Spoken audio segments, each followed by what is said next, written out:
everyone, welcome back to my channel. I am Supriya Poddar and you are watching my channel Live, Love, Laugh and Learn. Guys, this is a channel where we talk about personality development, self-development and motivational things. So in case you are new, अगर आप नए हो तो मेरे channel को like करो, subscribe करो, bell icon को हिट करो, क्योंकि गाइस मैंने ये ऑब्जर्व किया है कि आप में से जितने लोग भी मेरे वीडियोस देखते हो उसमें से 80% लोग सब्सक्राइब नहीं करते। तो मेरा बस इतना कहना है, अगर आपको कंटेंट अच्छा ना लगे तो कोई बात नहीं है, लेकिन अगर आपको लगता है कि वीडियो में कोई बात है, अगर आपको मेहनत नज़र आता है तो प्लीज़ आप सब्सक्राइब करो मेरे चैनल को, so that we can grow together. तो आज के इस वीडियो में मैं जिस टॉपिक के बारे में बात करने वाली हूँ वो बहुत ही ज़्यादा मायने रखता है हमारे ग्रोथ के लिए और हमारे आगे बढ़ने के लिए। तो इसमें मैं बात करने वाली हूँ रिच मेंटालिटी के बारे में, किस तरह हम अपनी मेंटालिटी को रिच बनाएं, क्योंकि व्हाट आई फील गाइस कि फ़र्क नहीं पड़ता कि आप ब्रांडेड कपड़े पहनते हो कि नहीं, जूते आपके ब्रांडेड है कि नहीं, शूज़ वॉलेट आपके पास ब्रांडेड है कि नहीं, लेकिन अगर आप इंसान ब्रांडेड हो, अगर आप यहाँ से ब्रांडेड हो, आपकी सोच अच्छी है, पॉजिटिव है, रिच सोच है, तो आप लाइफ में बहुत आगे जा सकते हो।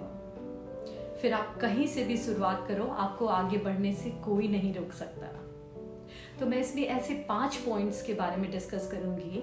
अगर वो सारी चीज़ें आप में है तो बहुत अच्छी बात है, अगर नहीं है तो उन सारी चीज़ों को हम बना भी सकते हैं और जिसके थ्रू हम जाके अपनी मेंटालिटी को रिच कर सकते हैं। तो लेट्स गेट स्टार्टेड गाइस। तो रिच माइंडसेट बनाने के लिए जो सबसे पहला पॉइंट आता है वो है आई नो इट ऑल।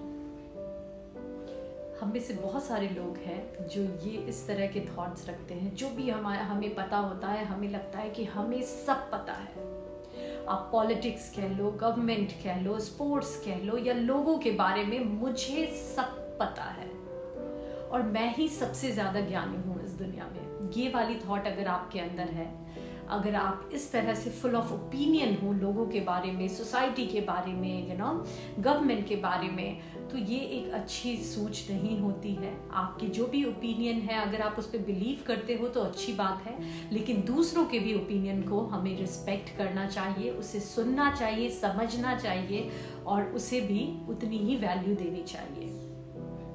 ये बहुत ज़्यादा ज़रूरी होता है, तभी हम लाइफ में कुछ सीख सकते हैं। क्योंकि अगर हम ऐसा अगर सोचें कि हमें सब पता है, जितना पता है वही सही है, इस तरह की थॉट अगर होती है तो हम कभी कुछ सीख नहीं पाते और बहुत रिजिड हो जाते हैं। तो ये एटीट्यूड छोड़ के जितना पता है अच्छी बात है, लेकिन लोगों को भी सुनो, उनके ओपिनियन को भी समझो और उसे भी रिस्पेक्ट करने की कोशिश करो। तो अगर ये एटीट्यूड होगा तो हम आगे लाइफ में काफ़ी ग्रो कर सकते हैं। इसे रिच मेंटालिटी कहते हैं। दूसरा है कि जब हमारी पुअर माइंडसेट होती है तो हम सोचते हैं money is the cause of all the problems, जो कि बिल्कुल ही आप कहो तो बिल्कुल फुल्ली आप इसको सही नहीं कह सकते, क्योंकि मुझे लगता है कि money is not the cause of all problems. आप खुद सोचो गाइस, पैसा होना उतनी बड़ी प्रॉब्लम नहीं होती है, पैसा ना होना ज़्यादा बड़ी प्रॉब्लम होती है। क्योंकि जब पैसा नहीं होता है वही रीज़न है कि बैंक रॉबरी देख लो, आसपास चोरी देख लो, डकैती देख लो, लोगों के पास काम नहीं होता, फ्रस्ट्रेशन होता है, इतने रेप केसेस आ रहे हैं, है ना। फिर उसके बाद फैमिली में एक दूसरे में अपने ही रिलेशन में लोग एक दूसरे के साथ फाइट करते हैं चंद पैसों के लिए, ज़मीन के लिए। ये सब क्यों होता है? पैसा ना होने की वजह से। तो जब हमारी पुअर मेंटालिटी होती है तो हम मेहनत नहीं करना चाहते और जो है उसी में कहते हैं कि अरे पैसा कमा के क्या करना, पैसा तो 100 फसाद की जड़ होती है।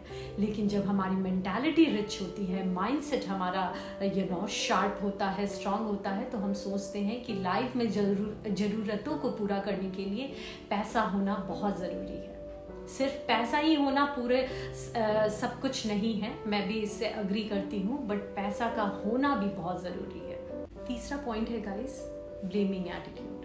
तो जब हमारी मेंटालिटी, हमारा माइंडसेट पुअर होता है तो हमारी लाइफ में जो भी प्रॉब्लम्स होती हैं हम सोचते हैं कि उसका रीज़न हमारे अंदर नहीं किसी और की वजह से है, तो हम उसके लिए लोगों को ब्लेम करते फिरते हैं। चाहे गवर्नमेंट हो, इकोनॉमी हो, या अपने किड्स को कि इन बच्चों की वजह से मैं लाइफ में कुछ नहीं कर पाई या कर पाया, या फिर गवर्नमेंट के वजह से, इकोनॉमी ऐसा था, अपने नेबर के वजह से मेरी आज ये हाल है, या इसके वजह से मेरी ये हाल है, पेरेंट्स को ब्लेम करते हैं। ये मेंटालिटी आपको कभी भी आगे बढ़ने नहीं देगी। तो अगर आपने कुछ चॉइसेस लाइफ में लिए हैं तो उस पर रिग्रेट मत फील करो, उसे प्राउड फील करो, लेकिन किसी को ब्लेम मत दो। अपनी नाकामयाबी के लिए, अपना कुछ ना करने के लिए आप कभी भी किसी को ब्लेम नहीं दो। आप उसे एक्सेप्ट करो कि अगर वो नहीं हो पाया तो उसकी वजह कहीं ना कहीं आप थे, और अगर आप कर भी रहे हो तो उसकी वजह भी आप हो, क्योंकि आपने डिसाइड किया है। ये एटीट्यूड आपको आगे बढ़ा के ले जाएगा और काफी ज्यादा ग्रोथ देगा लाइफ में। अगर किसी से कुछ गलतियां हो भी जाए, किसी के वजह से प्रॉब्लम्स आ भी जाए, तो ठीक है, उसे ये तो किसी से भी हो सकता है। अगर आप अपने ऑर्गेनाइजेशन में हो और एक ग्रुप में किसी एक इंसान की वजह से आपका काम पूरा स्पॉइल हो गया, तो उसे ब्लेम करके आप कुछ नहीं कर सकते। जैसे कहते हैं ना, एक अच्छे रिलेशनशिप के लिए होता है कि हस्बैंड राइट है या वाइफ राइट है, कौन गलत है ये पता नहीं, लेकिन रिश्ता तो अपना है।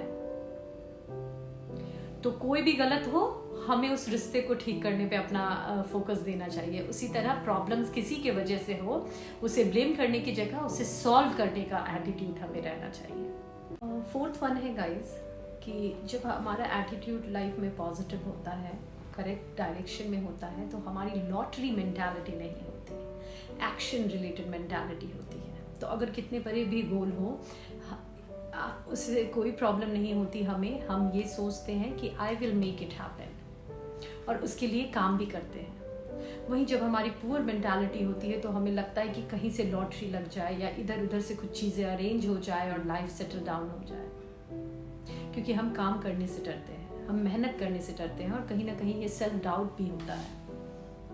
तो ये हमें नहीं करना। हमारी मेंटालिटी एक्शन रिलेटेड मेंटालिटी होनी चाहिए, और इस तरह से हम ग्रो कर सकते हैं लाइफ में।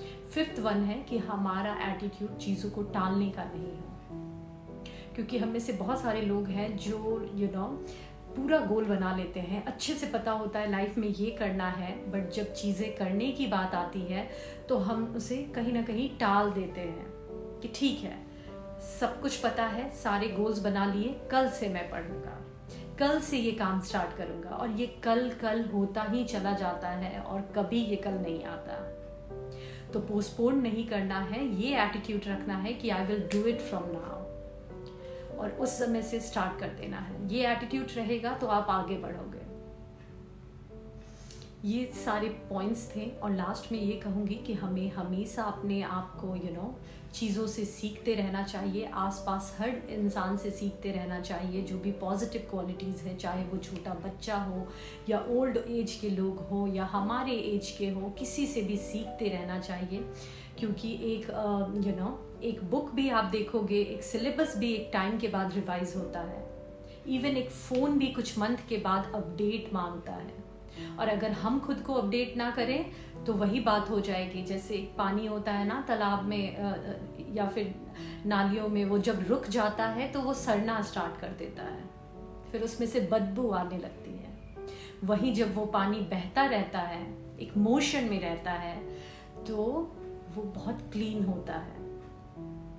उसी तरह अगर हम सीखते रहें, लाइफ में बढ़ते रहें, ऐसा माइंडसेट हमारा हो, तो हम ग्रोथ अचीव कर सकते हैं, सक्सेस अचीव कर सकते हैं, और जो चाहे वो सारी चीज़ें पूरी कर सकते हैं। Thank you so much. अगर आपको मेरा ये वीडियो अच्छा लगा हो तो प्लीज़ मेरे चैनल को सब्सक्राइब करो। Thank you so much. Love you all.